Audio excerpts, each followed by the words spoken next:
welcome to Discover a New Future, a show geared at empowering women to be the best versions of themselves. Today's show is really unique because this is for the first time we're off-site and we're at Elijah's Promise.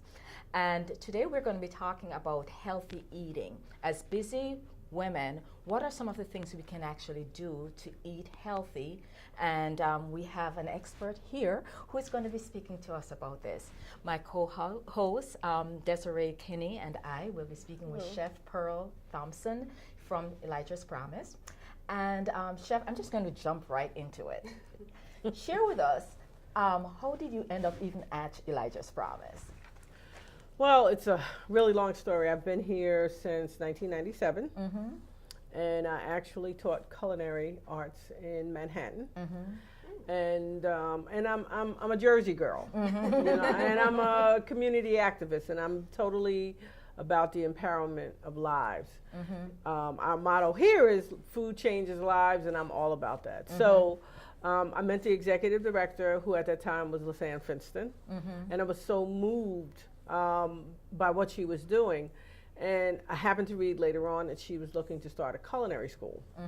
So naturally, I was all over it and came in, and we started the culinary school. And it's just been wonderful ever since. It's been probably the most empowering experience in my life. Wow, wow. I'm going to even take it a step back. I should have started on, how did you end up being a chef? Ooh. Why did you choose that particular career? Well, you know, it's again another long story. A long time ago. I won't say how long, but a long time ago. I was in Pennsylvania, and I was a bus driver, but I also drove all over the East Coast, everywhere from as far south as Lakeland, Florida, as far north as Montreal, Canada.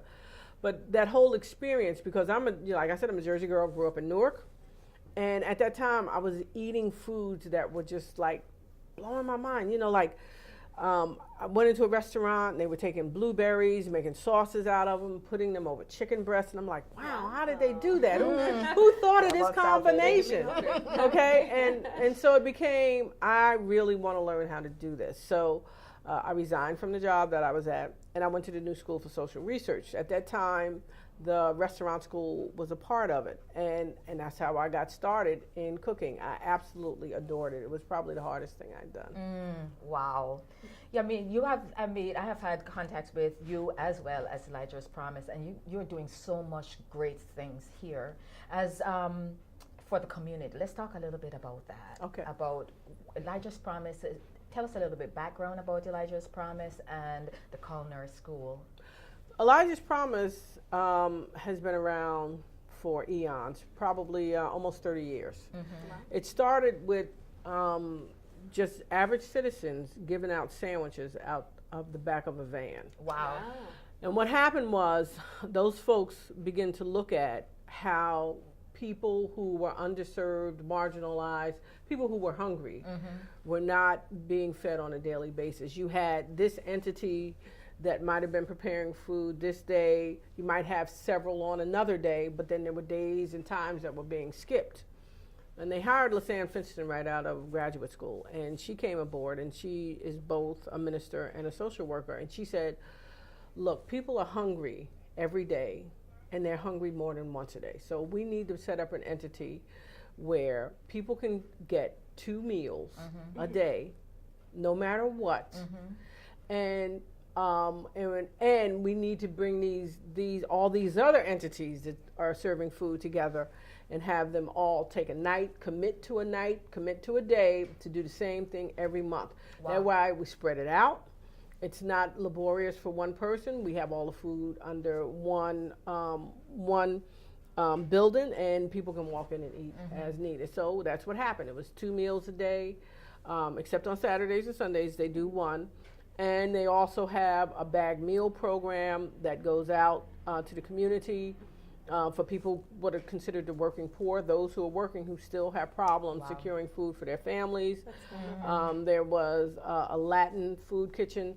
But then the other thing that happened was, as this whole dynamic was going, it was like, you know, it's nice to be able to feed people, but we need to be able to be in a position to teach people to feed themselves. Thank you. Okay? That's so important. So it's an organization, it looks like, that really serves the local community. So Central New Jersey is the target for Elijah's Promise. Right. Well, yes.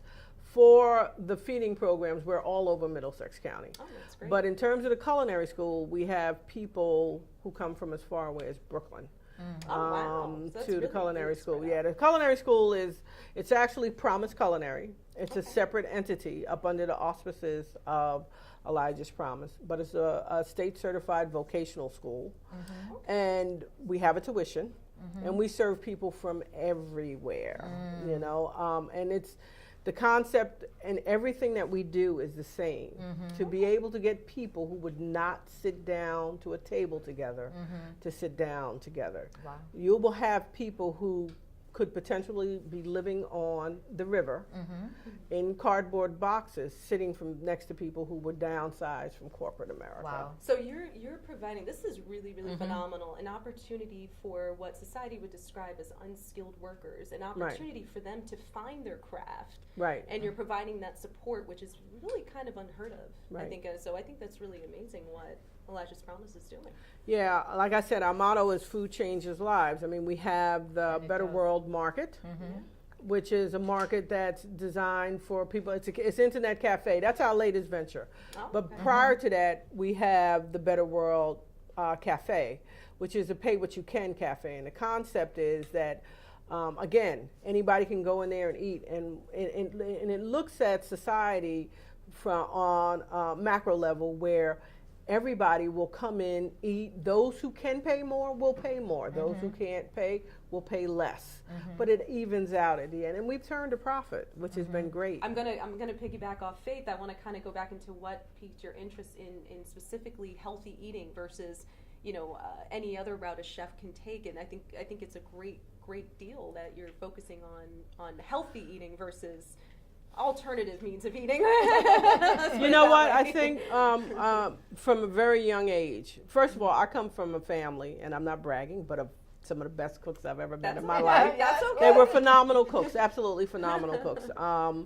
My grandmother was from the South. My grandfather was from India. We had an abundance of types of food on our table. But the other thing was that we always kept gardens. Everybody kept a garden. And when I grew up in Newark, there were vendors who came down the street. They would come, and my mother would absolutely wait for those vendors to come before she decided what she was going to cook, which is really the beginnings of the sustainable movement.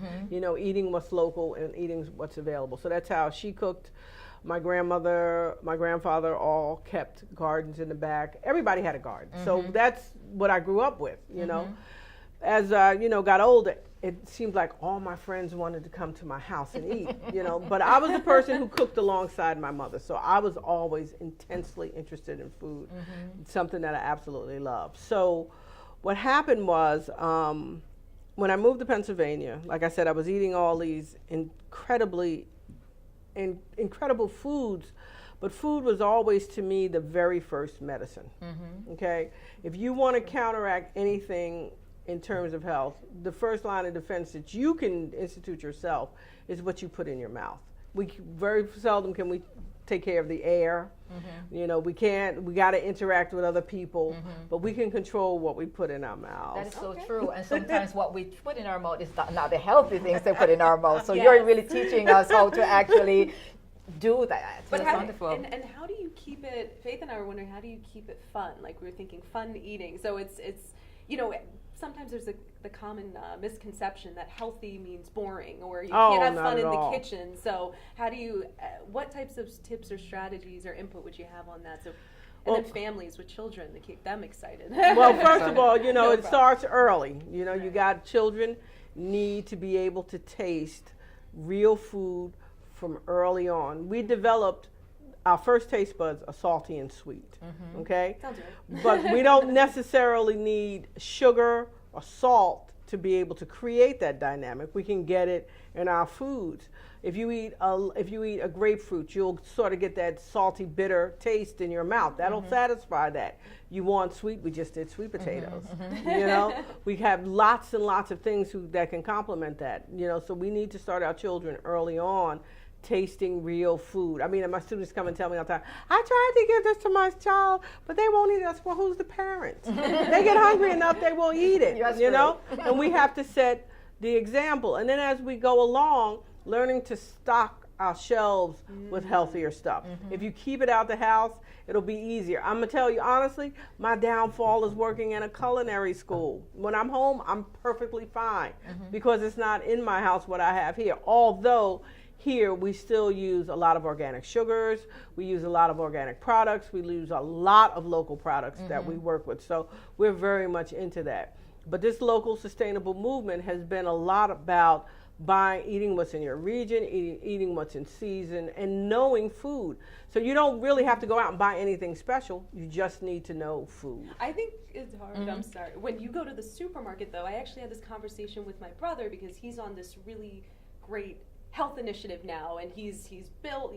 He looks fantastic, and I look at I'm like, maybe I need to change my diet. But he said the number one thing is when you food shop to not get sucked into what's on the shelves and go in, have a targeted list of what you want, and not immediately fill your cart. Do you have a few tips for, you know, when you're food shopping to make sure you're picking out the right? Well, they tell you about the layout of the market. You know that all of the bad stuff is in the aisles, and the outer edges are your produce sections, your dairy sections. You know that your healthier sections are generally on the perimeters, and your more garbage sections. And they also, you know, because retailers rent space and they want their products seen. So, you know, they know that, you know, you've watched the commercial, the children have begged for it, and now it's sitting on the shelf as big as day. Leave the kids home is the first thing I'm going to tell you. Get a babysitter when you go shopping because they're going to beg for everything they go through. And have a list. Absolutely. I totally believe in having a list. And to make sure that you're hitting just the sections that you want, okay? And read everything. You know, you want to get away from the sugars. Well, you know that there are 7 to 8 different sugars in most products, especially most processed foods. You know, the more ingredients, the more processing there is in that food. The more things that you can't pronounce are things that you don't want to eat. Okay? But I'm a big, you know, like, you know, once you get into the habit of reading and you know what's in your food, you'll be so much better. Well, Chef Pearl, can you show us some ways of actually eating healthy while we are on the run? I can talk about this. I tested this one personally because I keep on just shoving things in my mouth because I'm hungry, but it's not the healthiest thing. So could you show us something that we could actually do at home? Well, absolutely. I think that the biggest issue is time. Everybody's running, and nobody has time to eat, so you stop here, you stop there. But a couple of the techniques that work best. Number one is to take a day on the weekend and to make a meal. Okay, that'll last through the week, or portions of a meal. To grill off chicken breasts, to grill off some vegetables, make a nice vinaigrette, have your greens in a bag are probably the best thing since penny candy. Oh, really? Because they allow you to get the bag, tear them open, put in whatever you want, and then go for it. Okay, it doesn't have to be complicated because the era that we live in has absolutely looked at women as being these super busy entities that want to eat and provide their families with nutritious meals. So today, what I'm going to make for you is a sweet potato salad. Now we know that sweet potatoes are one of the top most nutritious foods that we can eat. Where we destroy them at is we take them and we put butter and we put brown sugar. And that pineapple and all that, you know, all those things on it. And when we think of a potato salad, we tend to think of a traditional white potato salad. And white potatoes in and of themselves, there's not a problem with them. They just don't have the the bulk of nutrition that we want, that we have in sweet potatoes. So we're going to do a sweet potato salad, and instead of being done with mayonnaise, we're going to be doing it with a vinaigrette, okay? Which cuts calories considerably. Okay? Right, so I'm going to get started. Chef Pearl, you're going to show us how to make it fun too, right? So we start with a sweet potato, and essentially we peeled it. Okay. And this is a recipe that we created first for a Juneteenth a situation for the NAACP, and then we did it again for our Better World Market. And essentially people go crazy over this because you have a lot of flavors in here. You have the sweet from the potato. We're using poblano chilies. Gives it a nice kick. Okay? Yeah. And then we've got, exactly. Then we've got a Dijon mustard vinaigrette that brings it all together. So let me get started with this dish so you can see what it looks like. So first of all, we take this potato and we make it into these nice dices that we have. We would toss them with a little bit of olive oil, get them onto a sheet pan, and put them in a 350-degree oven for about 15 to 20 minutes until they get nice amount of color on them and they're soft enough so that they're chewable. So then we're going to get these right into our bowl. So that's a 15, 20-minute dish. So Yep. everyone can do that in their daily life. Exactly. And this is probably enough to feed a family of 4. Wow. Maybe even more. Okay, I'm going to sit this over here. I have a quick question. The amount that's in the bowl is how many potatoes would that take to give us that? Two okay. large sweet potatoes did this. Oh wow. Okay? All right, so I'm going to get my chef's knife. Now, what we want to do, the first thing I did, because I wanted to demo this, was I roasted the poblano. So wash your vegetables. And these are chili. They look like green peppers, but they're actually chili. So we got it on the burner. So you guys can try this at home. No. Yes, you can. You should try this at home. This is just roasting a pepper. That's all you're going to do is roast it. Okay? So we'll put this on. We'll keep an eye on it. And I'm going to come over here and dice. Keep my eye on it. Okay. All right, so we're going to do a julienne on these.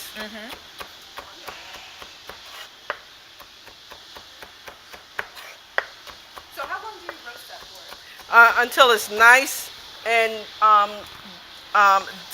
and dark on all sides. Okay. Okay. So then we've got some red bell peppers, which is a sweet pepper, and it's going to add to the sweetness of the recipe. And do you roast these too? I roasted these, pulled the skin off. Oh, okay. Because what happens when you roast the pepper is that it allows you to take the skin off without cooking the product. Right on. Oh, yes. really? I didn't know that. Yep, that's what we want So to do. that sweetness is a nice substitute instead of sugar. Instead of sugar. We Yeah. need no sugar in this recipe. Oh, okay. Okay, so our peppers getting nice and dark. As you can see, the skin is blistering. Oh, okay, and that's what you want. That's what you That's want, okay. a nice blistered skin. Okay? So take this down some more.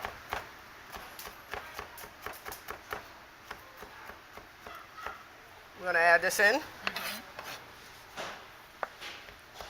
The other one. It's a really quick, simple dish, but it's so tasty. It has so much flavor in it. Wow. And you're going to give us this recipe that we could put it on Their when we website. show, So we can okay? share it with the viewers. Yeah, Absolutely. Okay. This is great. And even I can do this. I am no cook. Chef Pearl knows that. I'm not cooking the right way. Not healthy like this. Okay. So now we've got some color. I want a little bit more on this. I like them to get nice and dark. And don't worry, if the stem catches fire, it doesn't matter. Oh, okay. Okay? We'll leave that on the side. Now this also calls for 4 scallions. Okay. So we're going to take the ends off.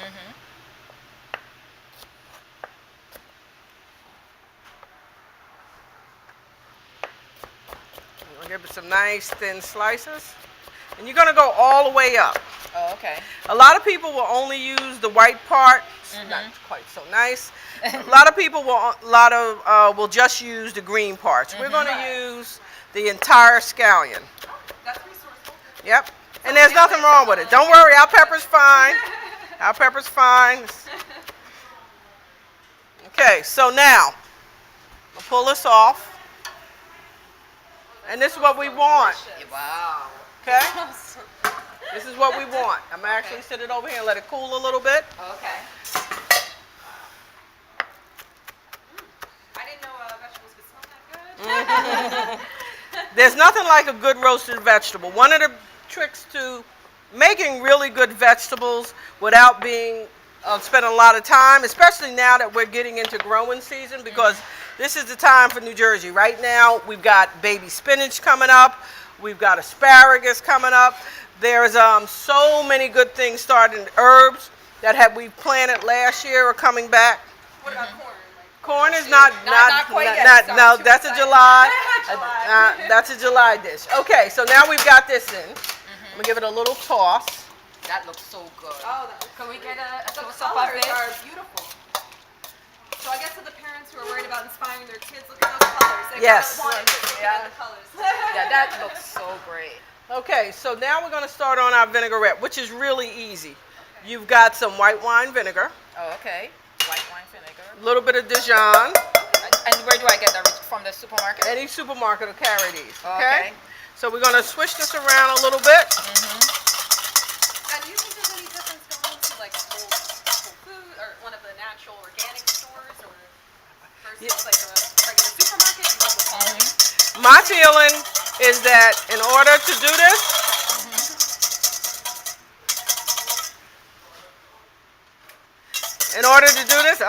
sorry about that. You can go anywhere. These are ingredients you can get anywhere. So now we're doing what we call create an emulsion. What's it called? An emulsion. Oh, okay. That's where, Emotion? yeah, where two unmixables mix. Oh, okay. This is our vinaigrette. It smells so good. It does. It's very, very rich. That smells so good. Okay. We're going to add this right in. That's great.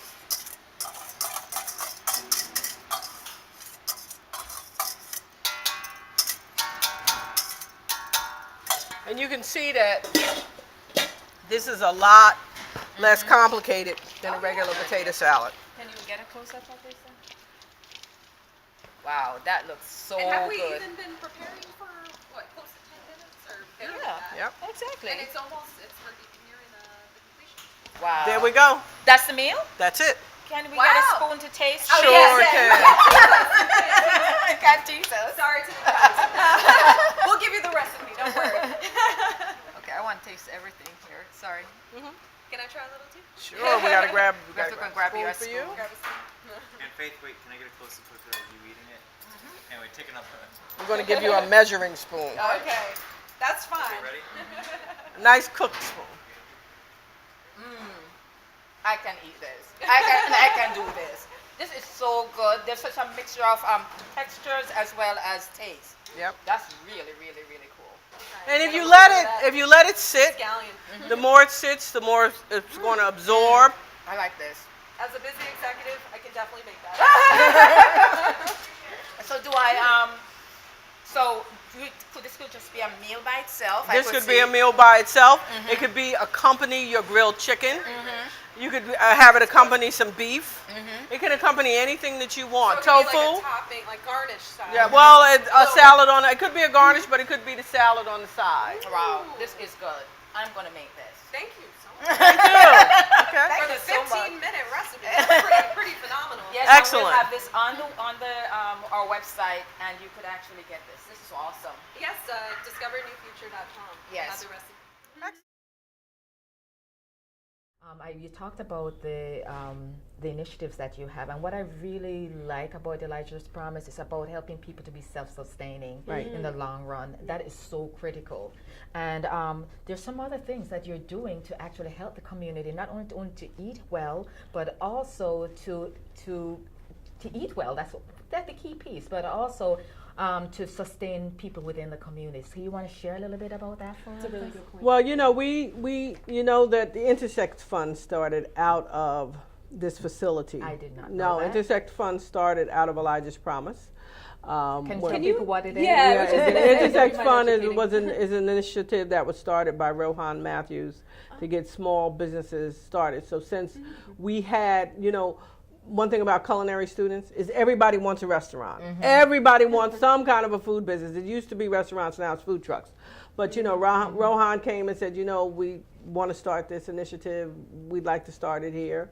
And so they initially started having their meetings here. They started using students as their first entrepreneurs, because we are about small business and helping people become self-sufficient, and to get justifiable wages. Okay, not to go to work for $8, $7, $6 an hour. I mean, I'm totally supporting all those movements that are happening right now to increase the minimum wage. But we have been very much fighting along those lines for our students. So we work with local businesses.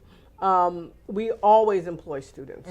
We make, or our, I won't say just students, but we employ our guests on a regular basis. So we work with other agencies to make sure that happens.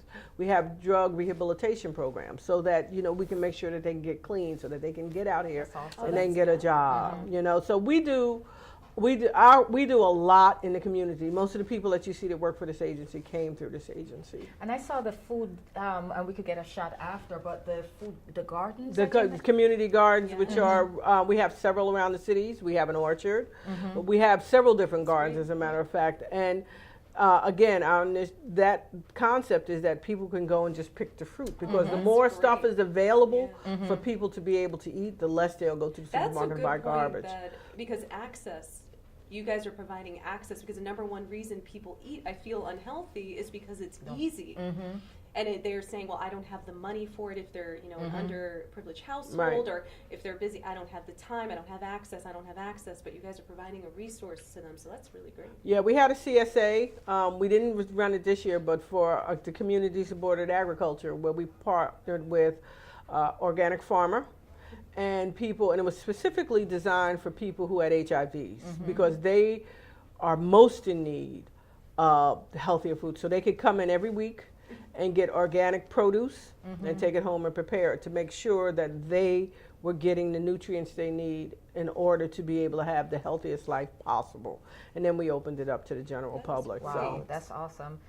I wanted to talk about the new initiative that you have, because I've been utilizing that space. The Better World Market. The Better World Market, and it's awesome. So share a little bit about that, because it's the best kept secret around here.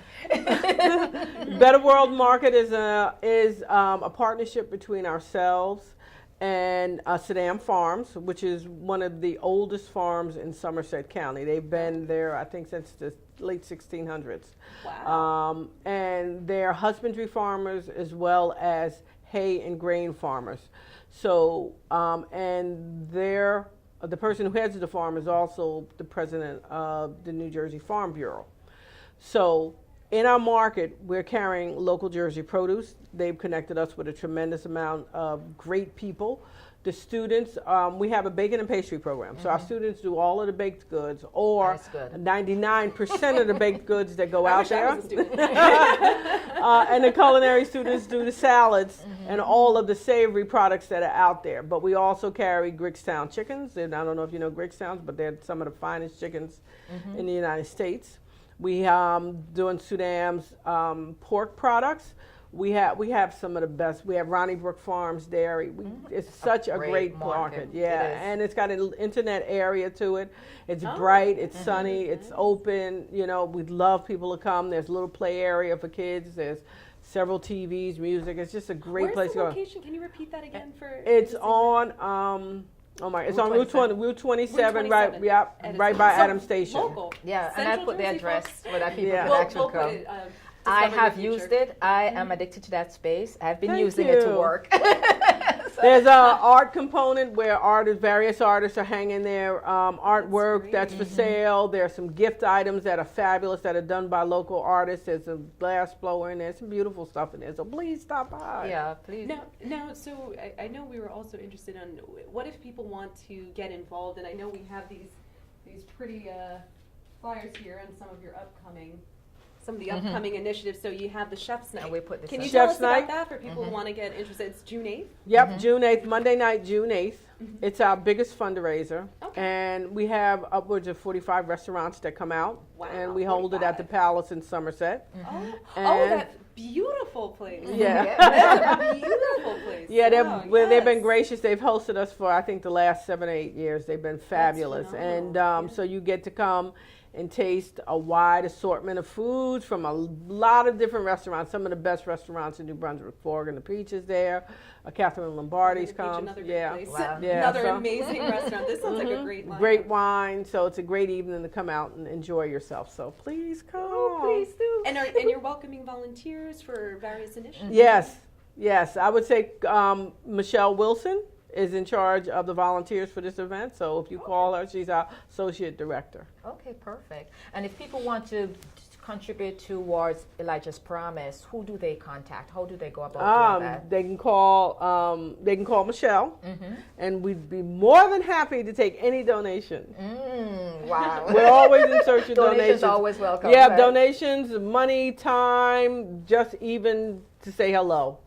Come to our market, support our market, come to our cafe. We're always here. I'm thanking you so much for spending this time with us, because so often we hear Elijah's Promise and we think about the food kitchen down Right. the road, Yeah, the food but kitchen. not about the magnitude of other services that are being thank you. provided to actually help the community. Yes. I'm so grateful that we had this opportunity to speak with you. And until next time, be positive.